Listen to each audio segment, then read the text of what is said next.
India TV YouTube channel को subscribe करें और बेल आइकन दबाएं।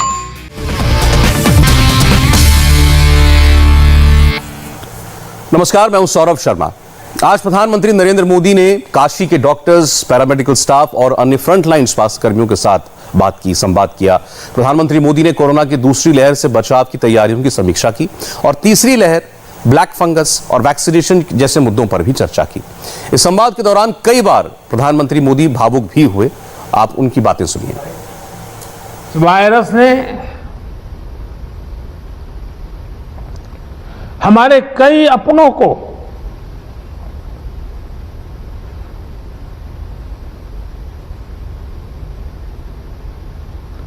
हमसे छीना है।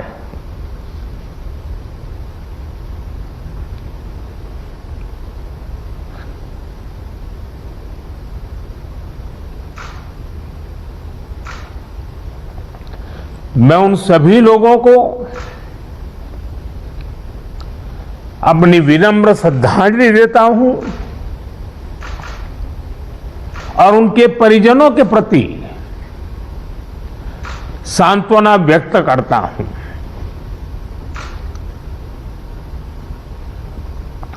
साथियों, कोरोना की सेकंड वेव में हमें कई मोर्चों पर एक साथ लड़ना पड़ रहा है। इस बार संक्रमण दर भी पहले से कई गुना ज्यादा है और मरीजों को ज्यादा दिनों तक हॉस्पिटलाइज भी रहना पड़ रहा है। इन सब से हमारे हेल्थ सिस्टम पर एक साथ बहुत बड़ा दबाव पैदा हो गया है।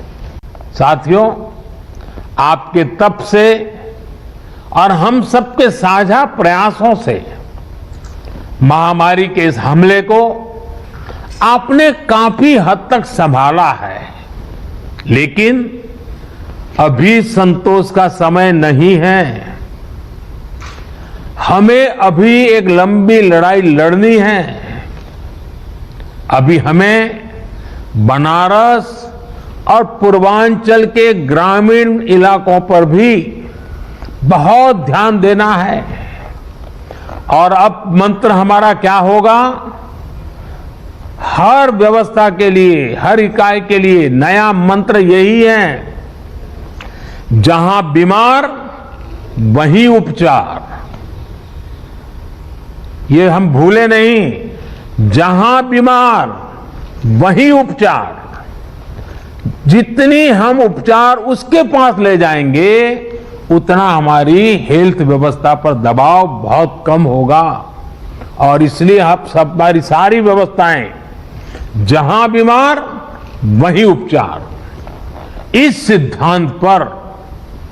और दूसरी बात, माइक्रो कंटेनमेंट जोन।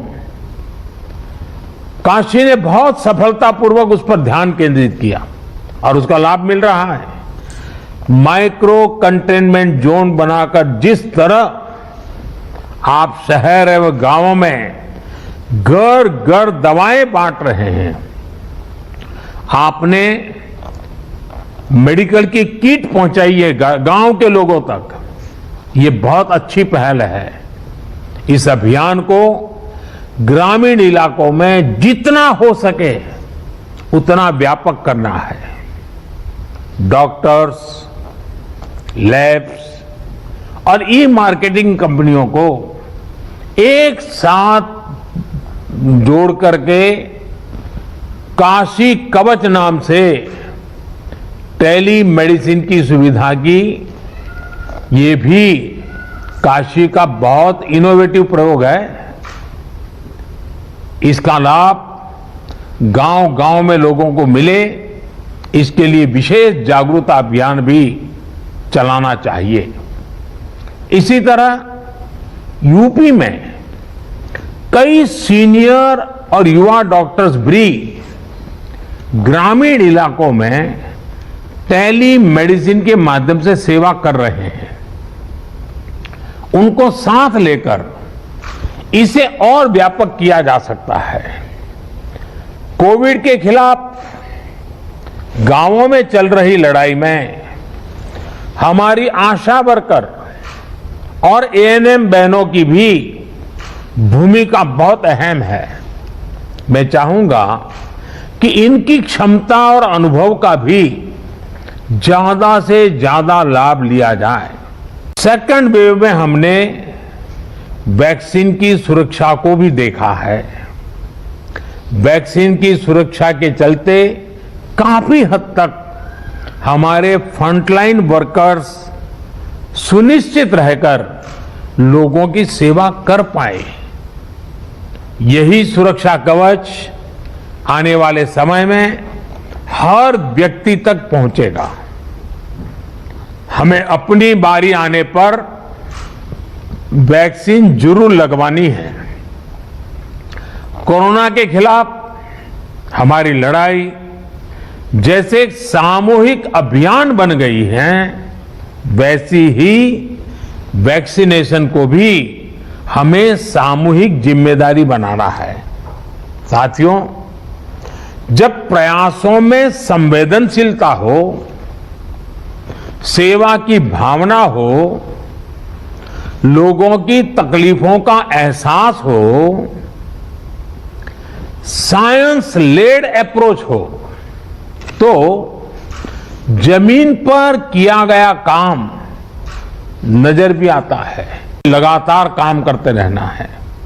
हमें याद रखना है कि हमारी लड़ाई एक अदृश्य और रूप बदलने वाले एक दूरत किस्म के दुश्मन के खिलाफ है। इस लड़ाई में हमें कोरोना से अपने बच्चों को भी बचाकर रखना है। उनके लिए भी विशेष तैयारी करनी है। मैं अभी पिछले दिनों यूपी के अधिकारियों से बात कर रहा था, तो आपके मुख्य सचिव ने, तिवारी जी ने बहुत विस्तार से मुझे बताया कि उन्होंने पीडियाट्रिक के लिए बच्चों को अगर कोरोना होता है क्या क्या करना चाहिए, पूरी व्यवस्था विकसित की। और काफी अच्छा लगा मुझे कि well in advance productively Uttar Pradesh सरकार इस पर काम कर रही है। काफी काम शुरू किया जा चुका है। साथियों, हमारी इस लड़ाई में अभी इन दिनों ब्लैक फंगस की एक और नई चुनौती भी सामने आई है।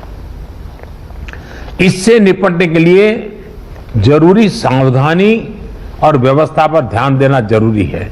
अभी जब मैं आप लोगों से बात कर रहा था तो उसके लिए जो भी मेरे पास जानकारियां थी वो मैं आपके साथ शेयर भी की थी। साथियों, सेकंड वेव के दौरान प्रशासन ने जो तैयारियां की है, उन्हें केस घटने के बाद भी हमें इसी तरह चुस्त दुरुस्त रखना ही है। साथ ही लगातार आंकड़ों और स्थितियों पर भी नजर रखनी है। नमस्ते, मैं हूं मीनाक्षी जोशी। वीडियो और खबरों से अपडेट रहने के लिए India TV YouTube channel subscribe करें, बेल आइकन दबाना ना भूलें। जुड़े रहें इंडिया टीवी के साथ।